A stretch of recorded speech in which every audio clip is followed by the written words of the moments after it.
നമസ്കാരം. ഇന്ത്യക്ക് സ്വാതന്ത്ര്യം ലഭിച്ചത് 1947 ഓഗസ്റ്റ് 15 അർദ്ധരാത്രിയോടെയാണെന്ന വിവരം കൊച്ചുകുട്ടികൾക്ക് വരെ അറിയാം. എന്നാൽ എന്തുകൊണ്ടാണ് സ്വാതന്ത്ര്യം ലഭിക്കാൻ അർദ്ധരാത്രി വരെ കാത്തിരുന്നത് എന്ന കാര്യം ആരെങ്കിലും ചിന്തിച്ചിട്ടുണ്ടോ? എത്ര പേർക്ക് ഇക്കാര്യം അറിയാം?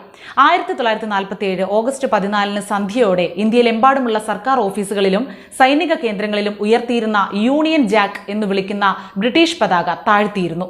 2 നൂറ്റാണ്ടോളമായി എന്നും നടന്നിരുന്ന ആ ചടങ്ങിന് അന്ന് കാഴ്ചയിൽ പ്രത്യേകിച്ച് പുതുമയൊന്നുമില്ലായിരുന്നു. എന്നാൽ പതാക താഴ്ത്തുന്ന ഏവർക്കും ഒരു കാര്യത്തിൽ യാതൊരു സംശയം ഉണ്ടായിരുന്നില്ല. ആ പതാക അടുത്ത ദിവസം രാവിലെ അവിടെ ഉയർത്തില്ല എന്ന കാര്യം. കാരണം അവിടെ ഉയർന്നത് ബ്രിട്ടീഷ് പതാകയാവില്ല, മറിച്ച് ഇന്ത്യൻ പതാകയായിരിക്കും ഉയർത്തുന്നത്. അധികാര കൈമാറ്റം അർദ്ധരാത്രിയിൽ നടത്താൻ തീരുമാനിച്ചത് തന്നെ ആ കാരണത്താലാണെന്നാണ് പറയപ്പെടുന്നത്.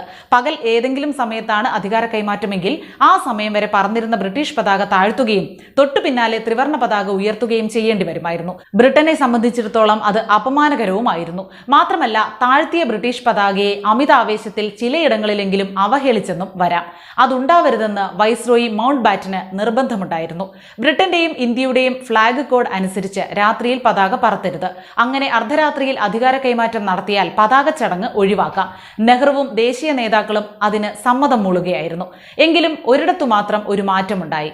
ലക്നൌവിൽ 1857 ഒന്നാം സ്വാതന്ത്ര്യ സമരത്തിന് സാക്ഷ്യം വഹിച്ച അവിടുത്തെ റെസിഡൻസി കൊട്ടാരത്തിൽ ഒരിക്കലും പതാക അഴിച്ചു മാറ്റിയിരുന്നില്ല.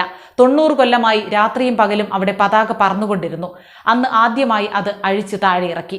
തൊട്ടു പിന്നാലെ ഇനി ഒരു പതാകയും ആ കൊടിമരത്തിൽ ഉയർത്താൻ പാടില്ല എന്ന് പറഞ്ഞുകൊണ്ട് ഒരു ബ്രിട്ടീഷ് ഓഫീസർ എത്തി ആ കൊടിമരം തന്നെ മുറിച്ചു മാറ്റി. ആ പതാകയും കൽക്കട്ടയിലെ ഫോർട്ട് വില്യമിന് മുകളിൽ പറത്തിയിരുന്ന പതാകയും സൈനിക മേധാവി ഫീൽഡ് മാർഷൽ ക്ലോഡ് ഓക്കിൻലെക്കിന് അയച്ചു കൊടുത്തു. അവ ഇന്നും ഇംഗ്ലണ്ടിലെ വിൻസർ കൊട്ടാരത്തിലെ മ്യൂസിയത്തിലുണ്ട്. 14-ാം തീയതി സന്ധ്യ കഴിഞ്ഞതോടെ പിറ്റേന്ന് സ്വതന്ത്ര ഇന്ത്യയുടെ മന്ത്രിമാരായി സത്യപ്രതിജ്ഞ ചെയ്യേണ്ടവരിൽ മിക്കവരും കോൺസ്റ്റിറ്റ്യൂവന്റ് അസംബ്ലി അധ്യക്ഷനായ ഡോക്ടർ രാജേന്ദ്ര പ്രസാദിന്റെ വസതിയിൽ ഒത്തുകൂടി. ഡോക്ടർ പ്രസാദിന്റെ സാന്നിധ്യത്തിൽ സ്വതന്ത്ര ഇന്ത്യയുടെ സമൃദ്ധിക്കും സമാധാനത്തിനുമായി നടത്തിയ പൂജയിൽ അവർ പങ്കുകൊണ്ടു. പൂജയിലോ മതപരമായ ചടങ്ങുകളിലോ വിശ്വാസമില്ലാതിരുന്ന ജവഹർലാൽ നെഹ്റുവിന്റെ അസാന്നിധ്യം അവിടെ പ്രത്യേകം ശ്രദ്ധിക്കപ്പെട്ടു. സന്ധ്യ കഴിഞ്ഞതോടെ യോർക്ക് റോഡിലെ, അതായത് ഇന്നത്തെ മോത്തിലാൽ നെഹ്റു മാർഗിൽ, നെഹ്റുവിന്റെ 17-ാം നമ്പർ ഔദ്യോഗിക വസതിയിൽ 2 സന്യാസിമാരെത്തി. ദക്ഷിണദേശത്തെ ജനങ്ങളുടെ ഇംഗിതമനുസരിച്ച് തഞ്ചാവൂരിൽ നിന്നെടുത്ത കാവേരി തീർത്ഥവും മുളവടിയും പീതാംബരവും പഞ്ചഗവ്യവുമായി കുറച്ചുപേർ എത്തി. സ്വതന്ത്ര ഇന്ത്യയുടെ നിയുക്ത ഭരണാധിപനെ അനുഗ്രഹിക്കാൻ വന്നവരാണ് തങ്ങളെന്ന് പറഞ്ഞതോടെ അദ്ദേഹം അവരുടെ നിർബന്ധത്തിന് വഴങ്ങി. അദ്ദേഹത്തിന് മേൽ തീർത്ഥം തളിച്ച് കുങ്കുമപ്പൊട്ടും മറ്റും നെറ്റിയിൽ ചാർത്തി അനുഗ്രഹിച്ച ശേഷമാണ് അവർ മടങ്ങിയത്. അർദ്ധരാത്രിയിൽ സ്വാതന്ത്ര്യ നിമിഷത്തിന് മുമ്പ് പ്രമേയം അവതരിപ്പിച്ചുകൊണ്ട് നടത്തേണ്ട പ്രസംഗത്തിന്റെ കരട് ഒരിക്കൽ കൂടി വായിച്ച ശേഷം അത്താഴത്തിനിരുന്ന നെഹ്റുവിന് ഒരു ഫോൺ കോൾ വന്നു. ലാഹോറിൽ നിന്നാണ്. വിഭജനത്തിൽ പാകിസ്ഥാനിലായ അവിടുത്തെ ഹിന്ദുക്കൾ കൂട്ടക്കൊല ചെയ്യപ്പെടുകയാണ് എന്ന വിവരമാണ് മറുതലയ്ക്കലിൽ നിന്നും വന്നത്. ഇതറിഞ്ഞാൽ ഡൽഹിയിലും ഇന്ത്യൻ ഭാഗത്തെ പഞ്ചാബിലും മറ്റും പ്രതികാരക്കൊല നടന്നേക്കാം. ആഭ്യന്തരമന്ത്രി പട്ടേലിനെയും മറ്റ് ബന്ധപ്പെട്ട ഉദ്യോഗസ്ഥരെയും വിതുമ്പിക്കൊണ്ടാണ് നെഹ്റു ഇക്കാര്യങ്ങൾ അറിയിച്ചതത്രേ. അതേസമയം പാകിസ്ഥാന്റെ നിയുക്ത തലസ്ഥാനമായ കറാച്ചിയിൽ മുഹമ്മദ് അലി ജിന്നയ്ക്ക് അധികാര കൈമാറ്റം നടത്തി മടങ്ങവേ വിമാനത്തിലിരുന്ന് ആ കാഴ്ച കണ്ട മൗണ്ട് ബാറ്റൻ ഞെട്ടി. ഇരു പഞ്ചാബിലെയും 100 കണക്കിന് വീടുകളും കടകമ്പോളങ്ങളും ആളിക്കത്തിക്കൊണ്ടിരിക്കുന്നു. അവയ്ക്കിടയിലൂടെ നുഴഞ്ഞു നീങ്ങുന്ന 10,000 മനുഷ്യരും അവരുടെ കാളവണ്ടികളും. ഡൽഹിയിലെത്തിയപാടെ സുരക്ഷാ നടപടികളെക്കുറിച്ച് ആരാഞ്ഞ ശേഷം അത്താഴവും കഴിച്ച് തന്റെ പ്രസ് സെക്രട്ടറി അലൻ ക്യാമ്പ്ബെൽ ജോൺസനെ ഓഫീസ് മുറിയിലേക്ക് വിളിച്ച് വൈസ്രോയി പദവിയുടെ ചിഹ്നങ്ങളെല്ലാം എടുത്തുമാറ്റാൻ നിർദ്ദേശിച്ചു. അതേസമയം ഗാന്ധിജി കൽക്കട്ടയിലെ വസതിയിൽ ഉറക്കം വരാതെ ഇരിക്കുകയായിരുന്നു. സ്വാതന്ത്ര്യദിന സന്ദേശത്തിനായി സമീപിച്ച റേഡിയോ റിപ്പോർട്ടറെ താനാകെ തളർന്നുപോയി എന്ന് പറഞ്ഞ് മടക്കി അയച്ചു. എങ്കിലും തന്റെ ഉപവാസ സമരത്തെ തുടർന്ന് കൽക്കട്ടയിലെ വർഗീയ ലഹള അടങ്ങിയെന്നറിഞ്ഞപ്പോൾ ചെറിയൊരാഗ്രഹം അദ്ദേഹത്തിനുണ്ടായി. രഹസ്യമായി അതൊന്ന് കണ്ട് ഉറപ്പുവരുത്തിയാലോ എന്ന്. അടുത്ത മുറിയിൽ കിടന്നുറങ്ങുകയായിരുന്ന തന്റെ സന്തത സഹചാരിയും UPI വാർത്താ ഏജൻസിയുടെ ലേഖകനുമായ ശൈലേൻ ചാറ്റർജിയെ വിളിച്ചുണർത്തി. ആരെയും അറിയിക്കാതെ 11 മണിയോടെ ഇരുവരും ഒരു കാറിൽ നഗരം ചുറ്റാനിറങ്ങി. അതെ, രാഷ്ട്രം മുഴുവൻ സ്വാതന്ത്ര്യത്തിന്റെ ആഹ്ലാദത്തിൽ മുഴുകുമ്പോൾ രാഷ്ട്രപിതാവ് മുറിവേറ്റ ഹൃദയവുമായി തെരുവ് വീഥികൾ ചുറ്റുകയായിരുന്നു. കൽക്കട്ടയിലെ ബാലിഗഞ്ചിൽ അർദ്ധരാത്രിയിൽ സ്വാതന്ത്ര്യം ആഘോഷിക്കാനിറങ്ങിയ ജനക്കൂട്ടം അതുവഴി വന്ന കാർ തടഞ്ഞു. തലയിൽ മുണ്ടിട്ടിരുന്ന വ്യക്തിയെ ആരോ തിരിച്ചറിഞ്ഞു. മഹാത്മാഗാന്ധി കീ ജയ് വിളി ഉയർന്നു. അവരുടെ നിർബന്ധത്തിന് വഴങ്ങി ബാപ്പു പുറത്തിറങ്ങി. അവരുടെ ഇടയിൽ എവിടെയോ വെച്ചായിരുന്നു തന്റെയും ബാപ്പുവിന്റെയും സ്വാതന്ത്ര്യ നിമിഷമെന്ന് മാത്രമേ ശൈലേൻ ചാറ്റർജിക്ക് മരണം വരെ ഓർമ്മയുണ്ടായിരുന്നുള്ളൂ. തെരുവിലെ ജനക്കൂട്ടത്തിൽ നിന്ന് എങ്ങനെയോ ഒടുവിൽ രക്ഷപ്പെട്ട ബാപ്പുവും ശൈലേനും താമസ സ്ഥലത്ത് മടങ്ങിയെത്തി കിടന്നുറങ്ങിയപ്പോൾ മണി 2:30. അതേസമയം 11 മണിയോടെ സാമ്രാജ്യ ചിഹ്നങ്ങളെല്ലാം മേശവലിപ്പുകളിലേക്കും പെട്ടിയിലേക്കും മാറ്റിയ ശേഷം മൗണ്ട് ബാറ്റൻ ആലോചിച്ചു, വൈസ്രോയി എന്ന നിലയിൽ അവസാനമായി എന്തു ചെയ്യണം. ഒരു കുസൃതി തോന്നി. പാലംപൂർ എന്ന നാട്ടുരാജ്യത്തിന്റെ ഭരണാധികാരിയായ ഒരു നവാബ് അദ്ദേഹത്തിന്റെ ഓസ്ട്രേലിയക്കാരിയായ ഭാര്യയ്ക്ക് ഹൈനസ് പദവി നൽകണമെന്ന് അഭ്യർത്ഥിച്ചിരുന്നത് മുൻ വൈസ്രോയി സമ്മതിക്കാതെ കിടക്കുകയായിരുന്നു. അതങ്ങ് ചെയ്തു കളയാം. പൊടുന്നനെ സ്റ്റാഫിനെയെല്ലാം വിളിച്ചു വരുത്തി വിളംബര രേഖയും സ്ക്രോളും, അതായത് ചുരുളും തയ്യാറാക്കി വിളംബര പ്രഖ്യാപനത്തിൽ വൈസ്രോയിയുടെ തുല്യം ചാർത്തി. അപ്പോൾ സമയം 12 അടിക്കാൻ 2 മിനിറ്റ്. പാർലമെന്റ് മന്ദിരമെന്ന് ഇന്ന് നാം വിളിക്കുന്ന ഡൽഹിയിലെ കൗൺസിൽ മന്ദിരത്തിൽ ഡോക്ടർ രാജേന്ദ്ര പ്രസാദിന്റെ അധ്യക്ഷതയിൽ ഭരണഘടനാ നിർമ്മാണ സഭയുടെ 5ാം സമ്മേളനം ആരംഭിക്കുമ്പോൾ സ്വാതന്ത്ര്യത്തിന് 1 മണിക്കൂർ കൂടി. ആദ്യം സുചേത കൃപലാനിയുടെ വന്ദേമാതരം ആലാപനം, തുടർന്ന് ഹിന്ദിയും ഉറുദുവും ചേർന്ന ഹിന്ദുസ്ഥാനിയിൽ നടത്തിയ അധ്യക്ഷ പ്രസംഗം. അതിൽ രാജേന്ദ്ര പ്രസാദ് 3 ശക്തികളെ സ്മരിച്ചു. രാഷ്ട്രങ്ങളുടെയും ജനതകളുടെയും വിധാതാവിനെ, സ്വാതന്ത്ര്യത്തിനു വേണ്ടി കൊലക്കയറേറിയ രക്തസാക്ഷികളെ, സ്വാതന്ത്ര്യം നേടിത്തന്ന മഹാത്മാഗാന്ധിയെ. തുടർന്ന് രക്തസാക്ഷികളെ സ്മരിച്ചുകൊണ്ട് 2 മിനിറ്റ് നിശബ്ദത. 12 മണി അടിക്കുമ്പോൾ അംഗങ്ങൾ ചൊല്ലേണ്ട പ്രതിജ്ഞാവാചകം അടങ്ങുന്ന പ്രമേയം അവതരിപ്പിക്കാൻ അധ്യക്ഷൻ രാജേന്ദ്ര പ്രസാദ് ഇടക്കാല ഗവൺമെന്റിന്റെ പ്രധാനമന്ത്രിയായിരുന്ന ജവഹർലാൽ നെഹ്റുവിനോട് ആവശ്യപ്പെട്ടു. പ്രമേയം അവതരിപ്പിച്ചുകൊണ്ടാണ് നെഹ്റു തന്റെ പ്രസിദ്ധമായ long years ago V made എന്ന ആരംഭിക്കുന്ന ആ പ്രസംഗം നടത്തിയത്.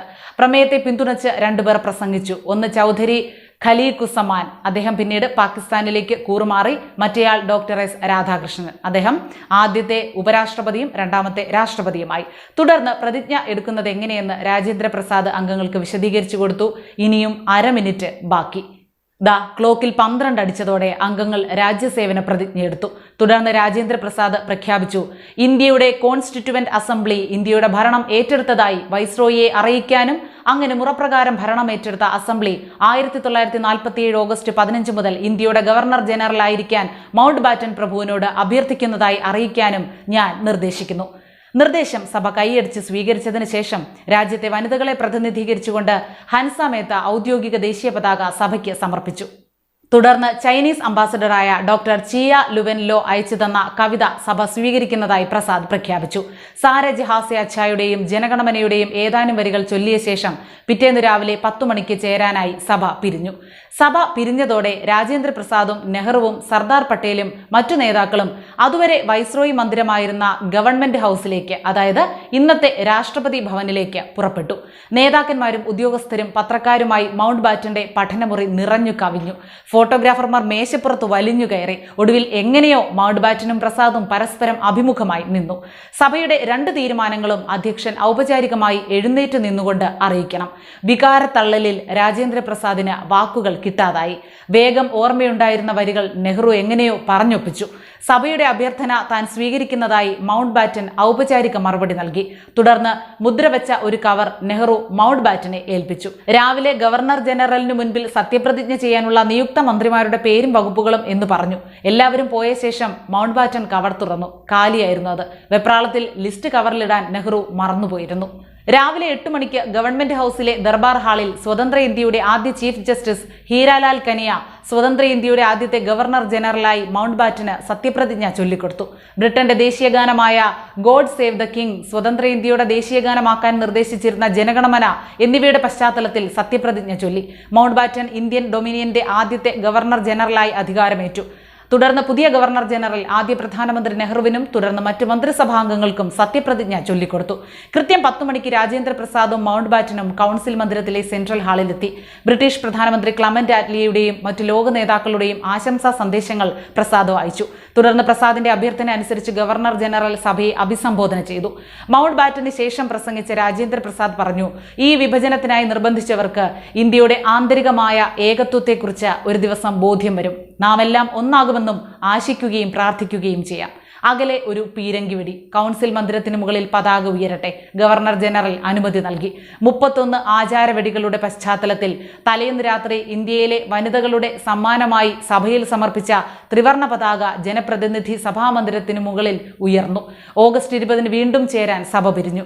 അന്ന് ഉച്ചകഴിഞ്ഞ് ഇന്ത്യ ഗേറ്റിനടുത്ത് ഗവർണർ ജനറൽ പതാക ഉയർത്തിയപ്പോൾ ചെറിയൊരു മഴ പെയ്തതായും ഒരു മഴവിൽ പ്രത്യക്ഷപ്പെട്ടതായും പറയപ്പെടുന്നു.